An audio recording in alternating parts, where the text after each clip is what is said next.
Bonsoir à toutes et à tous, c'est Iris du Geek Squadron et ce soir je reçois Céline. Alors, oui, c'est étrange quand même de recevoir sa propre co-animatrice de podcast, mais parce que vous connaissiez Céline, la podcasteur, mais vous ne connaissiez pas Céline, l'astrophysicienne, qui va nous parler aujourd'hui de l'IAC, l'International Astronomical Congress, qui s'est déroulé à Paris la semaine dernière.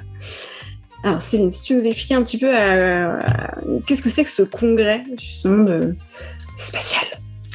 Oui, alors l'IAC, c'est vraiment la grande messe du spatial. Donc moi qui suis une petite mordue, j'ai voulu en profiter. Donc pour les geeks comme nous, on va dire que c'est un peu le Star Wars célébration du spatial. C'est un congrès qui réunit chaque année les entreprises, les institutions publiques du spatial, les lanceurs, les satellitiers, et puis aussi d'autres entreprises qui tournent autour du spatial. Et c'est aussi là qu'on a en général les grosses annonces. Chaque année. Par exemple, une annonce qui avait fait pas mal de bruit, c'est celle en 2016 d'Elon Musk qui avait dit qu'il lançait son programme vers Mars. Vous en avez peut-être entendu parler à l'époque. Voilà. Et cette année, une des grosses annonces, c'est Suzy, qui est un nouveau module pour... un étage pour Ariane 6 qui peut abriter en fait des astronautes ou être automatique. Voilà. Et alors, ce qui est assez exceptionnel, c'est que c'était à Paris déjà, c'est rarement à Paris en fait. Si on regarde, c'est vraiment dans le monde entier. L'année prochaine, par exemple, c'est en Azerbaïdjan. L'année d'après, c'est à Milan. Voilà, ça tourne dans le monde entier. Comme les Celebrations, enfin, presque. Un peu plus que les Celebrations. Bon, c'est pas difficile de tourner plus que les Celebrations, en vérité. Ouais, mais disons qu'il y a plus d'acteurs internationaux dans le spatial que dans Star Wars. C'est facile à faire aussi. Mm-hmm. Et en plus, cette année, le thème, parce que chaque année, il y a un petit thème aussi associé à l'IAC, c'était Space for All, donc l'espace pour tout le monde. Du coup, ils ont fait une session publique. Donc, j'ai pas pu résister, me faire une petite journée de conférence sur le spatial. C'était vraiment super tentant. Donc ça, c'était la journée de mercredi 21, où effectivement, c'était la journée ouverte au grand public, puisque jusque-là, si j'ai bien compris, toutes les journées étaient plutôt réservées aux professionnels, sur inscription, etc. Là, c'était une entrée gratuite, il suffisait de s'inscrire sur le site pour pouvoir y avoir accès. Et donc, notamment le côté Space for All, ça a permis d'avoir pas mal de conférences qui sont accessibles pour le plus grand public, pas besoin non plus d'avoir un doctorat pour réussir à suivre ces conférences. Et notamment, j'ai vu qu'il y avait eu pas mal de choses de faites avec des astronautes français, qu'ils soient d'anciens astronautes, des noms qui ont résonné dans notre jeunesse, comme Claudie Aigneret, ou des astronautes qui sont plus les héros d'aujourd'hui, les héros de nos enfants, on va dire, comme Thomas Pesquet. Alors, qu'est-ce que tu as pu suivre, toi, Céline, de ces conférences? Alors, en effet, il y avait des astronautes pratiquement à toutes les conférences. Il y en avait au moins un. Donc, en fait, quand je suis arrivée, après, j'étais captive. C'était impossible que je m'en aille. Non, c'était vraiment super. C'est du bon boulot de la part des organisateurs. Ouais, ils ont vraiment fait ça super bien. Je suis arrivée à 11h30 pour Thomas Pesquet. Qui faisait une séance de questions-réponses. En fait, il a commencé à reparler un petit peu de sa mission, comment ça se passait, comment c'était le vol, les deux vols qu'il a fait, le fait qu'il a commandé la deuxième, il a reparlé un petit peu de la vie là-haut, le fait qu'il y a 2h30 de sport parce que il y a toute une perte due à l'impesanteur de muscles, d'os. Donc il y a beaucoup de maintenance de l'ISS et de la maintenance du corps. Qu'ils arrivent une fois par semaine à manger tous ensemble autour de la table. Voilà, il a dit aussi qu'il faisait beaucoup d'expériences. Il nous a dit qu'il y a 232 expériences en cours en 6 mois. Pour nous donner une idée, voilà, bon, il y en a où j'imagine c'est 5 minutes par jour, puis il y en a, ça doit prendre beaucoup plus de temps. Donc il dit, voilà, il y a de la neurologie, il y a de la biologie, de la physique. Il y a des fois, il y a des choses qu'ils font pour préparer aussi l'exploration, préparer les missions sur Mars. Par exemple, ils ont fait pousser des petits piments. Donc, il nous disait qu'il était super content parce qu'il l'avait autorisé à en manger. Enfin, voilà. Il nous a vraiment parlé de sa mission. C'est un très bon orateur, Thomas Pesquet. Donc, c'était vraiment très agréable. Oui, et après, il a bien partagé avec le public. Enfin, on a pu le suivre sur Twitter pendant ses missions. C'était quand même... Tu sens qu'il fait ça parce qu'il aime partager. En fait, il est là-haut, il se rend compte de la chance de dingue qu'il a et il a envie de partager ça avec le monde entier. Et, c'est assez chouette. Mais il en a parlé. Il disait qu'en fait... avant de se coucher pendant 2 heures, il prenait tout le temps du temps pour aller regarder les réseaux sociaux, répondre aux gens. Enfin voilà, même là-haut quoi. C'est assez fou. On se dit que voilà, c'est exceptionnel d'avoir pris ce temps. Et c'est pas étonnant qu'il soit aussi populaire. Enfin, moi, je trouve que ça a vraiment redonné un souffle à l'espace pour le grand public, quoi. Oui, c'est clairement un héros des temps modernes, quoi. C'est effectivement avoir une tête d'affiche, entre guillemets, comme Thomas Pesquet, bah, effectivement, plus il va y avoir du relationnel avec le public, plus le public va s'investir aussi dans les projets, va vouloir les suivre. Il y a des applis qui te permettent de suivre l'ISS pour savoir si elle passe au-dessus de ta tête, etc. Donc tu vas être dans ton jardin avec tes mots et dire « Ah, le petit point, là, c'est l'ISS, fais coucou à Thomas Pesquet ». Voilà, c'est assez marrant. Il y a plein de moyens maintenant finalement de nous rendre l'espace accessible, même si... il y a très peu de chances que dans notre vie, on puisse, nous, en tant que citoyens lambda, aller dans l'espace. Ça nous permet quand même de rendre toutes ces expériences ou toutes ces aventures beaucoup plus accessibles que quand nous, on était gamins, qu'on voyait les décollages des différentes navettes, mais que derrière, on ne savait pas trop ce qui se passait, quoi. Il a d'ailleurs parlé aussi de son expérience avec les blogs qu'il a fait avec des collèges, en fait. On pouvait inscrire ou les écoles primaires, peut-être, son école pour pouvoir faire une expérience à la fois sur Terre et puis dans la station. Enfin, c'est vraiment... Ça, c'est une super idée. Ah bah ouais, le côté pédagogique, là, pour le coup, c'est super intéressant. Alors... dans les questions, il a parlé un petit peu de quelles étaient les bonnes compétences à avoir pour être astronaute. Lui, il est pilote et ingénieur. Donc, c'est un peu le classique, j'ai envie de dire, d'être pilote. Mais il disait, en fait, aujourd'hui, il y a plein de gens qui sont scientifiques et tout. Et donc, c'est plus forcément obligatoire d'être pilote. Par contre, ce qui est obligatoire, c'est de savoir prendre des décisions dans un cas de risque vital. Il disait ça peut être quelqu'un qui travaille par exemple sur une plateforme pétrolière ou dans des... C'est Armageddon, pardon. Ouais, exactement, mais c'est vrai. Voilà, il faut que ce soit des gens finalement qui aient des responsabilités un petit peu vitales. Un bateau, voilà, quelqu'un qui travaille dans un sous-marin, quelqu'un qui travaille dans des conditions difficiles et où il faut une prise de décision rapide avec de grosses conséquences pour devenir spationaute. Voilà. Donc, si l'aventure vous tente, vous savez quelles compétences il faut développer. Il y a eu une question aussi un petit peu privée. Non, il y a quelqu'un qui lui a demandé mais comment ça se passe le sexe là-haut? Alors, c'est un peu osé, hein. Non, mais il a dit c'est comme les sous-mariniers, hein, voilà, on s'en passe, et puis c'est tout. Il n'a pas vraiment répondu à la question. Bon, en même temps, je crois qu'il est marié, donc. Voilà, je me rappelle pas.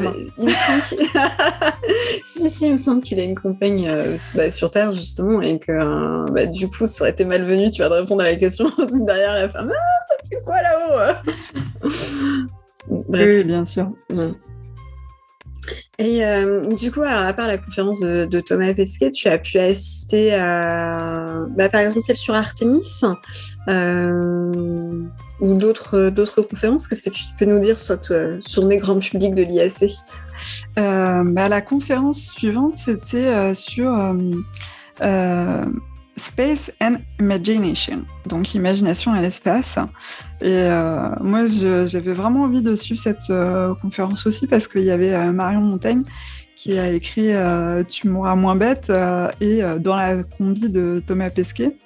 D'ailleurs, Tu mourras moins bête, c'est vraiment une série de BD qu'on vous recommande parce que c'est hilarant. C'est génial. C'est de la science, mais pris à la dérision pour t'apprendre quelque chose. Enfin, c'est vraiment génial. Avec le professeur Moustache. C'est vraiment très très bon. Faut pas hésiter à aller feuilleter ce que fait Marion Montaigne. C'est vraiment très chouette. Enfin, j'ai plus d'exemples en tête, mais je me souviens avoir beaucoup rigolé en lisant ces BD. Si je peux donner un exemple dont je me rappelle, je sais que, par exemple, elle dit que quand dans un film, on voit les héros qui font avec les grosses mitraillettes, c'est pas possible parce que vu le recul de ces armes-là, en fait, juste, ils se feraient arracher les bras. Voilà. En tout cas, si vous connaissez pas, vous pouvez courir en librairie. Et si vous avez peur de courir en librairie, parce que quand même, vous vous dites, c'est bien, les filles, elles me disent ça, mais bon, je voudrais quand même un peu tester. Vous pouvez chercher. Elle a un blog aussi. Au tout début, elle faisait des petits blogs à l'ancien temps. Et donc, justement, alors c'est drôle parce qu'elle raconte comment elle s'est retrouvée à faire dans la combi de Thomas Pesquet. Et elle dit, en fait, dans son blog, il y en avait un qui parlait d'espace. Et puis, en fait, dans la vie à l'ISS. Mais genre, c'était une grosse parodie. Donc, en fait, il y avait des gens qui vomissaient absolument partout. Et Thomas Pesquet avait posté un truc marqué ouais, c'est presque comme ça, en fait. Et elle n'a pas fait gaffe, quoi. Elle n'a pas vu que c'était Thomas Pesquet. Et il y a quelqu'un après qui lui a dit « Mais au fait, t'as toujours pas répondu à notre astronaute. » Hein? Quoi? Qui? Donc, voilà. Voilà. Du coup, elle a commencé à regarder un peu ce qu'il avait fait, et puis elle s'est dit « Tiens, ça pourrait être intéressant d'écrire à propos de Thomas Pesquet. » Et ouais, dans la combi de Thomas Pesquet, ça explique vraiment tout, en fait, comment il fait son entraînement avant de partir, comment il part, comment c'est là-bas. Enfin, c'est très bien aussi. Alors, j'ai fait aussi, je me suis fait plaisir. J'ai posé une question. Forcément. Donc, en fait, professeur Moustache, dans la BD, c'est une femme. Enfin, elle est genrée femme. Et puis, en fait, quand ça a été adapté sur Arte, c'est l'excellent François Morel qui fait la voix du professeur Moustache. Du coup, je lui ai dit, mais du coup, est-ce que tu vas pouvoir remettre un peu des femmes dans tes prochaines BD? Donc, il m'a dit, dans la prochaine, pas beaucoup, mais parce que c'est sur les dinosaures et qu'elle n'a pas interviewé beaucoup de paléontologues femmes. Mais que... voilà, dans la combi de Thomas Pesquet, elle avait eu beaucoup de scientifiques femmes, donc il y en a, c'est quand même assez bien équilibré. D'accord. Voilà. Non, mais il y avait aussi, il y a aussi Jean-François Clairvoy qui nous a parlé aussi du fait que donc qui est un astronaute, que l'imaginaire, en fait, ça l'a aussi influencé lui à devenir astronaute. Il nous a parlé du film Gravity aussi. Il nous a dit que d'un point de vue sensoriel, c'était vraiment très proche. Donc voilà, si vous voulez avoir une bonne idée, le film Gravity, a priori, c'est pas mal.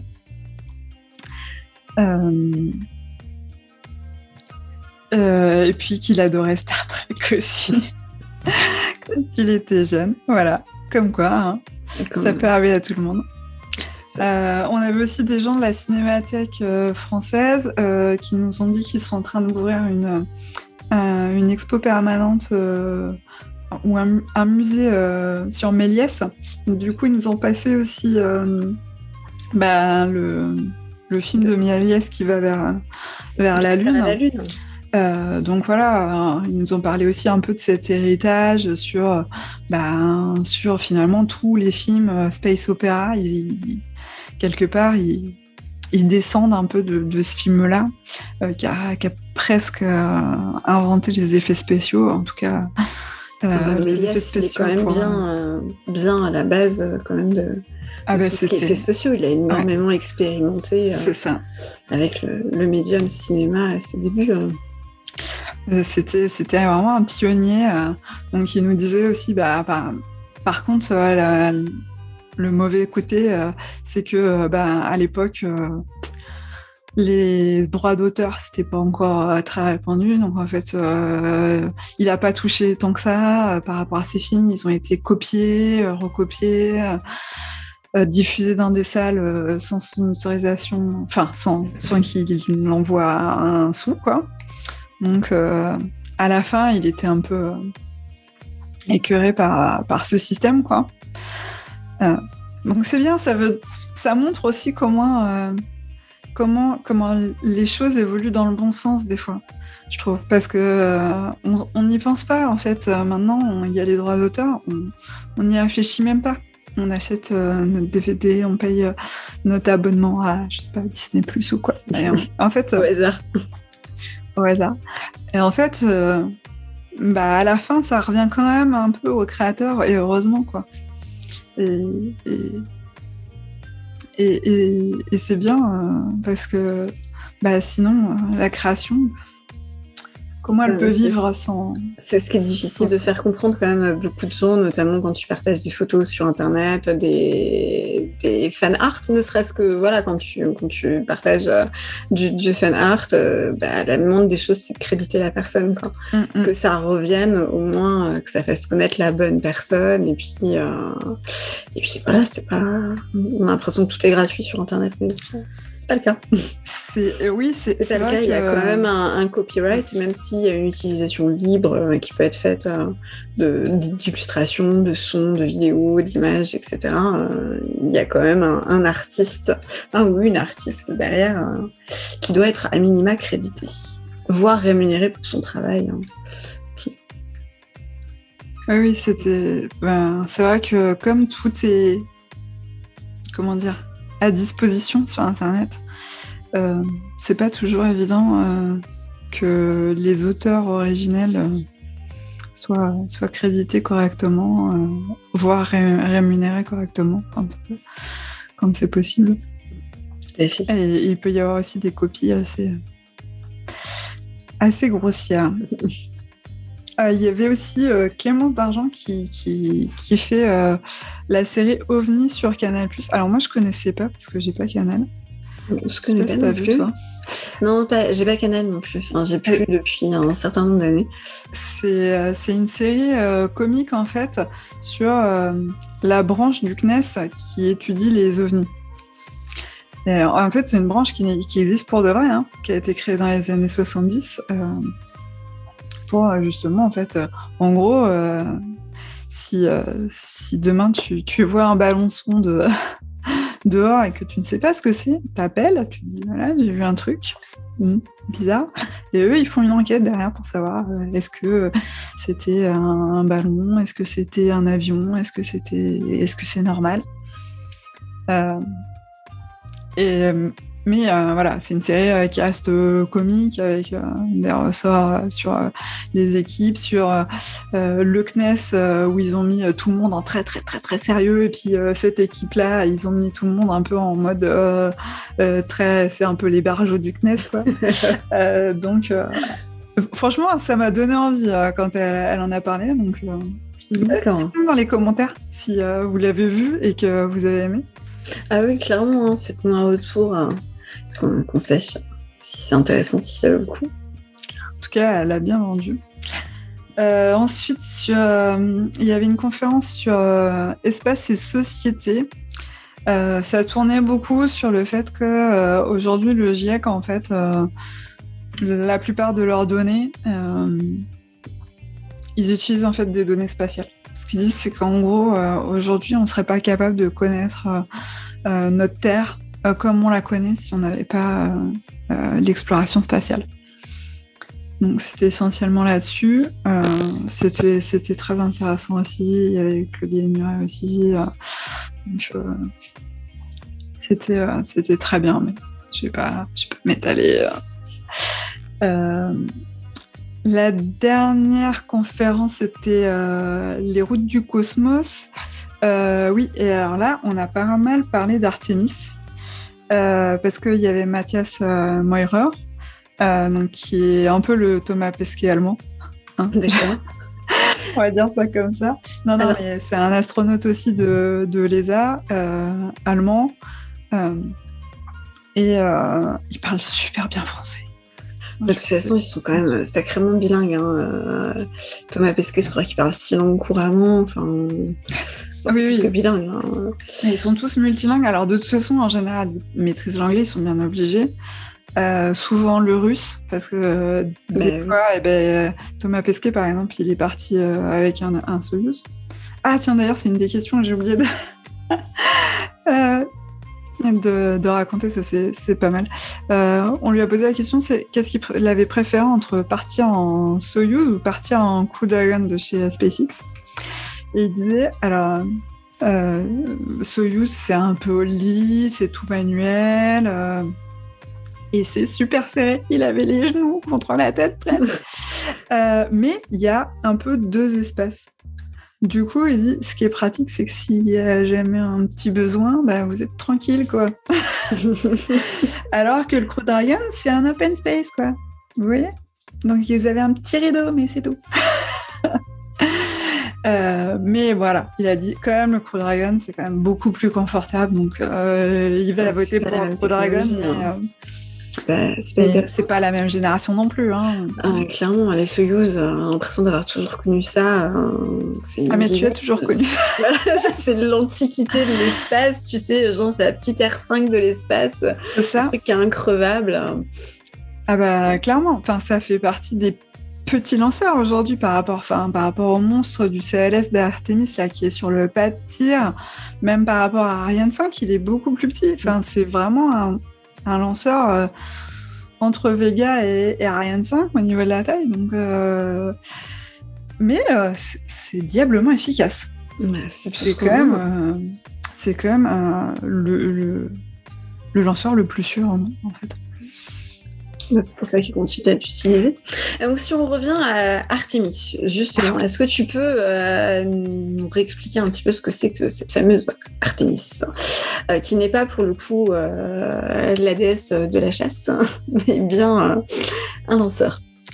Et après Apollo, on a Artemis. Ah oui, bon, on reste de toute façon. Le ciel est quand même, on a quand même des constellations entières nommées d'après la mythologie grecque. Donc, rester dans ce côté mythologique, c'est tout à fait cohérent pour le spatial européen, en tout cas. Oui, puis américain, du coup. Artemis, c'est les Américains et les Européens qui se sont mis d'accord pour faire un nouveau programme d'exploration de la Lune, avec pour but de faire un peu la bascule vers Mars après. Donc là, celui qui est sur le pas de tir, enfin, il y est peut-être plus, il est peut-être dans le bâtiment là. aujourd'hui, mais il devait être lancé aujourd'hui, mais il y a eu un problème avec une tempête, je crois. Oui, de ce que j'ai compris, la prochaine fenêtre de tir, c'est pas avant le 12 novembre. Donc, faut vraiment pas être pressé. Heureusement qu'il n'y a pas de gens à ravitailler sur la Lune, hein, parce que là, ce serait quand même un peu craignos. Mais c'est vrai que ça a l'air très... on est encore dans du truc... on est loin du Faucon Millenium qui décolle de Mos Eisley les doigts dans le nez, quoi. C'est vraiment... c'est assez impressionnant de voir à quel point c'est alors, soumis aux aléas météorologiques. Bon, ça paraît assez logique d'un point de vue technologique, mais qu'il y ait autant de petits bugs... tu dis sur des engins comme ça paraît alors pas inadmissible, mais t'imagines pas. Et puis après, t'as des gens comme justement Thomas Pesquet dans ce côté pédagogique qui vont t'expliquer non, mais en fait, c'est pas le premier à être reporté comme ça plusieurs fois. C'est arrivé à, je sais plus, je retiens pas les noms, mais il dit c'est arrivé en telle année à tel machin, c'est arrivé en telle année à tel truc. Donc, c'est le spatial, il y a une part d'aléatoire, c'est comme ça. Mais en fait, il y a une part d'aléatoire pour ne pas avoir une part d'aléatoire. Enfin, on veut tellement être sûr que la mission réussisse que s'il y a un truc, un minuscule truc qui engendre un risque, c'est reporté, c'est annulé, c'est... Voilà. Donc... Là, en fait, c'est reporté vraiment beaucoup plus loin aussi parce que ils avaient un temps limité sur le pas de tir et après, il fallait qu'ils la reconfigurent en partie. Oui, parce qu'en plus, pendant ce temps-là, je veux dire, la Lune, elle se balade. J'ai envie de te dire, voilà, c'est pas... mais même les réservoirs, t'as le carburant qui commence à s'exfiltrer petit à petit, parce que l'hydrogène, c'est hyper léger, c'est hyper volatile. Enfin, voilà, t'as plein de raisons qui font que... tu peux avoir besoin de refaire un check complet du lanceur si tu as raté ta première fenêtre, quoi. Enfin, c'est vraiment, c'est pas inquiétant pour Artemis. Mais voilà. Oui, c'est vrai que quand t'as pas ces infos-là au départ, on dit il rate la fenêtre de tir parce qu'il y a une tempête. Bon, c'est compréhensible par le commun des mortels. Et quand on dit il y a une petit truc technique et tout, je dis on va quand même sur des machins à je sais pas combien de millions de dollars. Ils auraient pu quand même resserrer la petite vis avant, quoi. Et quand t'es pas dans le métier, et que t'as les infos qui sont assez brèves, puisque si tu regardes genre France Info, Le Monde, des trucs comme ça, ils vont te dire c'est reporté parce qu'il y a eu une petite truc technique. T'as pas forcément tous les tenants et aboutissants. Tu vas dire quand même, ils font quoi des milliards de subventions, etc. Tu comprends qu'après tu puisses un peu râler entre guillemets. Et après, c'est bien d'avoir aussi ces explications, de dire ça fait partie en fait du jeu et que il vaut mieux effectivement prendre le temps d'aller resserrer le petit boulon là-bas plutôt que de risquer que ça explose, que ça parte pas, que ça foire, quoi. Très clairement. Et donc, là, le premier vol, ça va être un vol automatique, c'est juste pour vérifier que ça marche bien. Mais après, il va y avoir vraiment des astronautes dedans, hein. Et d'ailleurs, c'est prévu qu'on ait des Européens dans ces missions-là. Donc, Thomas Pesquet et Mathias Maurer sont sur les rangs, avec Samantha Cristoforetti, qui est aussi la commandante actuellement... Ah ouais, elle vient juste de devenir commandante de l'ISS, qui nous a fait un petit coucou aussi enregistré, qui parle encore super bien français, comme d'habitude.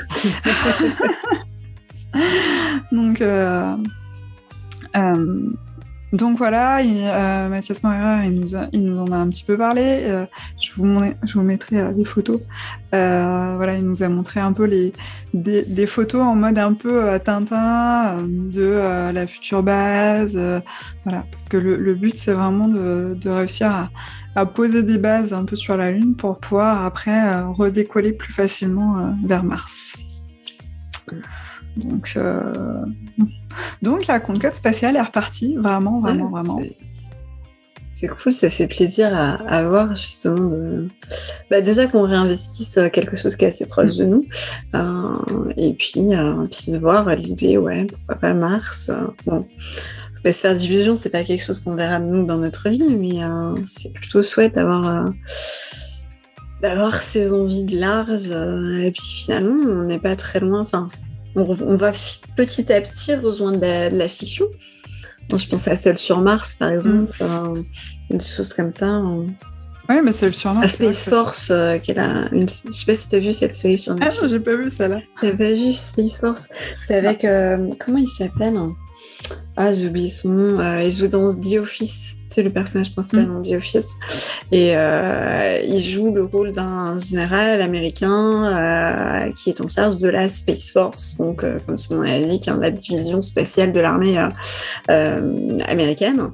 Et le but, c'est de retourner sur la Lune, etc. Mais il y a la course avec les Chinois, etc. Et c'est assez humoristique, c'est assez sympa. Les personnages sont clichés, mais t'aimes bien. Par contre, ce qui est dommage, c'est que Netflix a annulé après la deuxième saison. Donc, ça s'arrête pas trop sur un cliffhanger, ça va, mais ça s'arrête.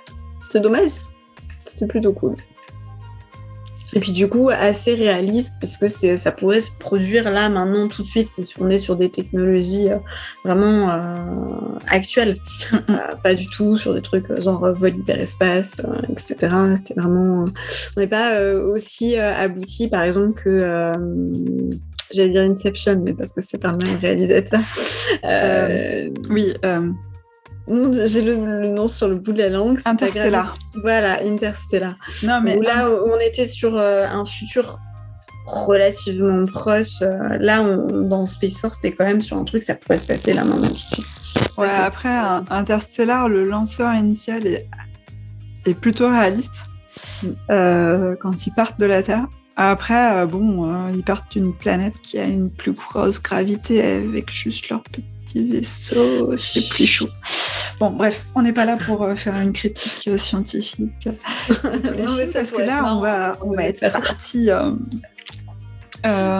Juste du coup, tant que j'y pense, il y a aussi For All Mankind là sur Apple.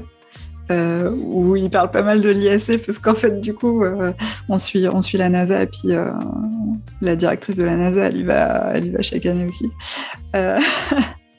mais c'est aussi assez réaliste ça se passe aussi de nos jours voire même avant puisque c'est une uchronie depuis les années 70 jusqu'au là je suis aux années 80 par là.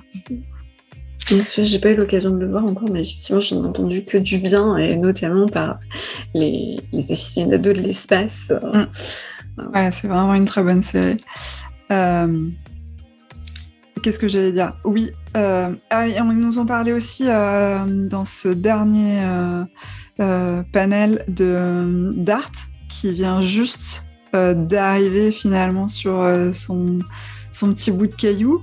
Donc, Dart, c'est juste un petit... Je sais pas comment dire. Une petite caméra qui arrive. Et le but, c'est d'avoir aussi Hera, qui a un deuxième appareil, qui lui est européen, alors que Dart, c'est américain, qui va aller regarder comment ça s'est écrasé. Le but étant de comprendre la dynamique des flux sur un astéroïde. Donc en fait, le but, c'était de lancer une caméra pour aller la cracher sur un astéroïde. Oui. C'est particulier. Ouais, du coup, ils nous ont raconté une petite anecdote savoureuse, parce qu'en fait, quand ils avaient créé le projet, au tout début, ça devait s'appeler... je vais y retrouver... Enfin, le truc qui devait arriver et s'exploser sur le truc devait s'appeler Hidalgo. Mais en référence à... mince, j'avais pas... à Don Quichotte, je crois. D'accord. Donc, rien à voir. Mais du coup, il dit... heureusement qu'on a changé, parce que... Voilà. Si on avait dit que Hidalgo c'était le truc qui devait se cracher sur les astéroïdes, ça aurait été c'est tout de suite ça donne une petite couleur politique. Ouais, c'était pour l'anecdote savoureuse.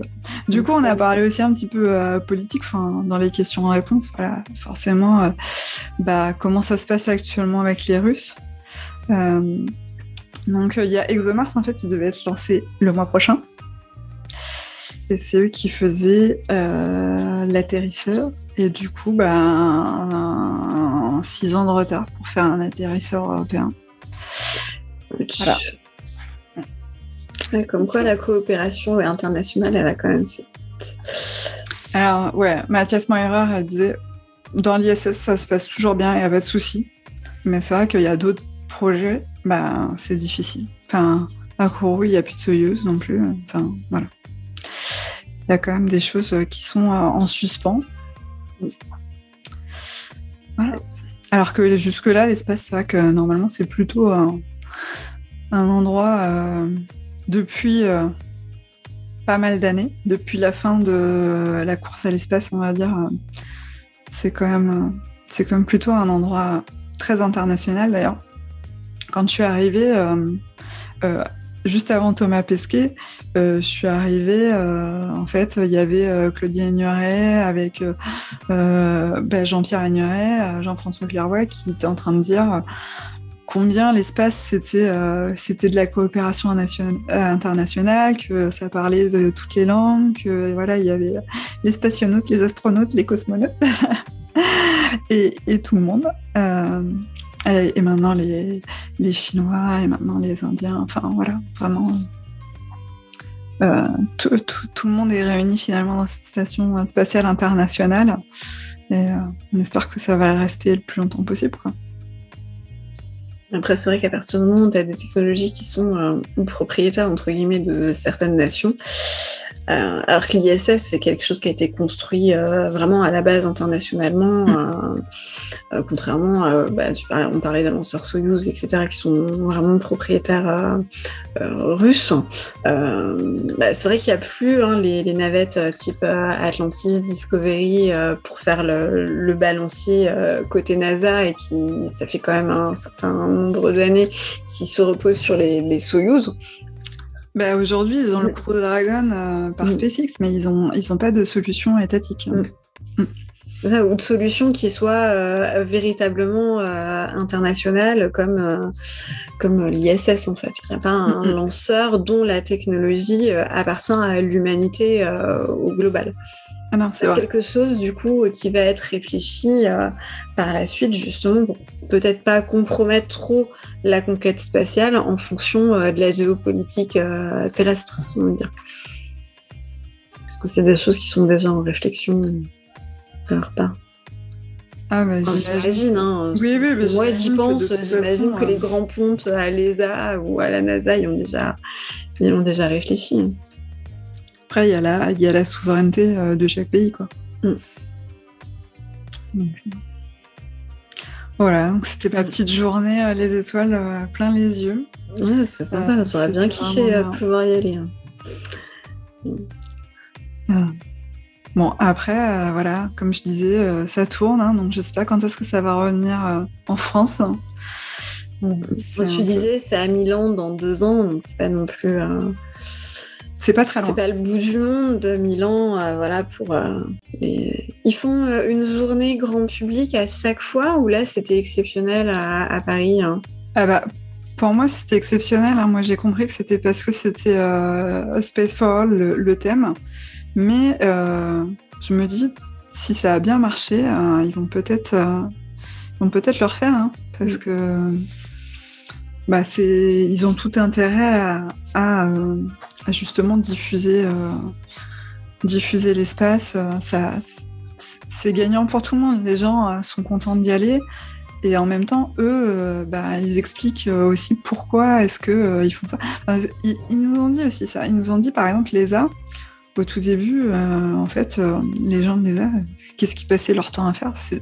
Les astronautes, qu'est-ce qu'ils passaient leur temps à faire ? C'était à expliquer aux États comme quoi est-ce qu'ils avaient investi dans l'ESA, c'était rentable. En fait, le but premier, c'était... leur communication, c'était avant tout de dire aux États, oui, c'est bien de mettre des sous. C'est triste, mais c'est comme ça. À un moment donné, il faut aussi être sûr que les États continuent à mettre au pot. Et aujourd'hui, en fait, ils essayent un maximum d'embarquer le grand public. Donc voilà, cette nouvelle génération, Thomas Pesquet, Mathias Meyrer, Samantha Cristoforetti, ils essayent de communiquer vers le grand public. Alors, en partie aussi parce que c'est le grand public qui va voter pour les gens qui vont voter pour le budget qui va faire l'ESA. Hein. Ça, faut être honnête. Hein.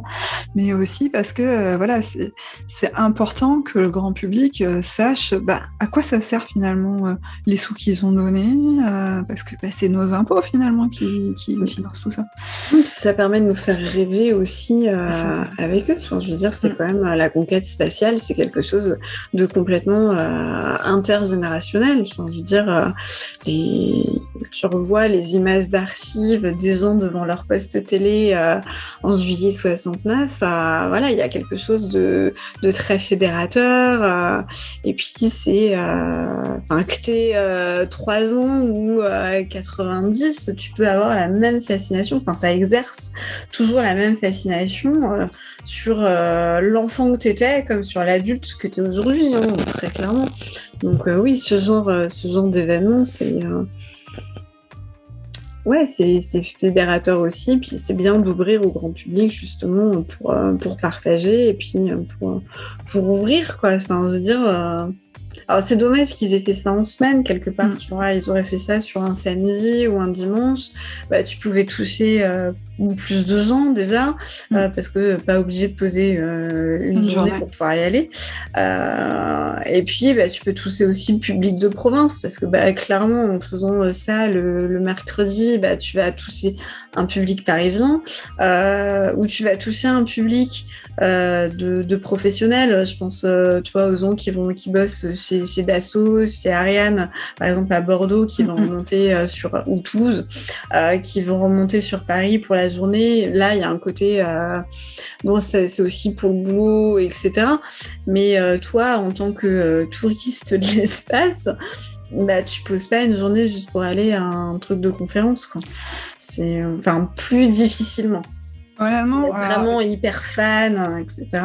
J'ai pas fait un petit sondage dans la salle, hein, mais je pense qu'il y avait beaucoup de gens qui, comme moi, sont un peu mordus de l'espace, qui ont posé une journée, ou des enseignants qui ne travaillaient pas, où il y avait aussi des animations pour les étudiants. Donc des fois, il y a des gens qui sont venus avec des classes d'étudiants, en fait. Et je pense qu'il y avait aussi des fois des familles, en fait, des gens qui sont venus à la conférence toute la semaine, des professionnels, et qui ont dit à leur famille, mercredi, si vous voulez, vous pouvez venir. Ouais, quelqu'un qui vient, je sais pas, d'Allemagne ou quoi, et qui a dit, les autres jours, vous visitez Paris, et puis ce jour-là, si vous voulez, vous pouvez venir. Mais ceci dit, les conférences étaient en français. Mais il y avait la possibilité d'avoir la traduction en anglais sur une application. Donc c'était vraiment... C'est bien fait, voilà. C'était à la fois en français, parce que on est en France, c'est avant tout un public français. Et tout le monde a joué le jeu, voilà, même les acteurs étrangers. Et en même temps, c'était accessible même pour les gens qui ne parlaient pas français. Donc, en fait, oui, il y avait aussi des étrangers dans la salle. Et je pense qu'il y avait aussi même des professionnels qui, des fois, se sont fait plaisir et sont venus voir une des conférences avec un astronaute, pour le plaisir. Un astronaute, parce que même quand on est dans le métier, c'est toujours un plaisir. C'est clair. Et puis le casting était quand même alléchant. On rappelle qu'il y avait Claudie Aigneret, Jean-Pierre Aigneret, il y avait Jean-François Clairvoy, il y avait Thomas Pesquet, et alors c'est Jean-Loup Chrétien. Oui, j'arrive pas à lire mes notes, vous m'excuserez, hein, j'écris très très mal. Donc des astronautes français, alors actuels comme Thomas Pesquet, ou plutôt années 80-90 pour Chrétien et Ignoré, etc. Donc c'est quand même des noms avec qui on a grandi. C'est alléchant quand même Ah, mais ça comme fait... programme. Enfin, le programme des conférences, c'était plutôt sympa. Et puis du coup, merci d'avoir été un peu notre envoyé spécial sur place pour pouvoir nous faire un petit retour comme ça de cet événement qui était quand même assez exceptionnel, hein, puisqu'encore une fois, hein, c'est assez rare quand même que ça soit à Paris. Donc c'était une grande chance. Et puis encore plus rare que ça soit ouvert au public, au grand public. Après, je pense que c'était aussi intéressant comment les autres jours. Hein, je pense qu'il y avait... C'est pas du tout le même genre de contenu, c'est vraiment sur les nouveautés du spatial. Mais c'était quand même une bonne journée de spatial. Les étoiles voilà, dans les yeux. Ouais, on les voit, les étoiles dans tes yeux. Ah, c'était magique. Tu vas nous rendre très jaloux. Non, mais j'étais en train de me dire, finalement, une journée publique à la Star Wars Celebration, ce serait pas une mauvaise idée, en fait. C'est bien essayé. Non, ça marche pas comme ça. Non, mais je pensais aussi au Bourget, où c'est le week-end, les journées pour public. Alors, c'est payant, mais il y a des démonstrations et tout, donc c'est sympa. Donc voilà, petite idée pour l'IAC. Maintenant, il faut toujours faire des journées publiques le week-end. Merci. Ouais. Je vote pour dès demain. Non, c'est clair. C'est des belles occasions. Tant mieux si tu as pu en profiter.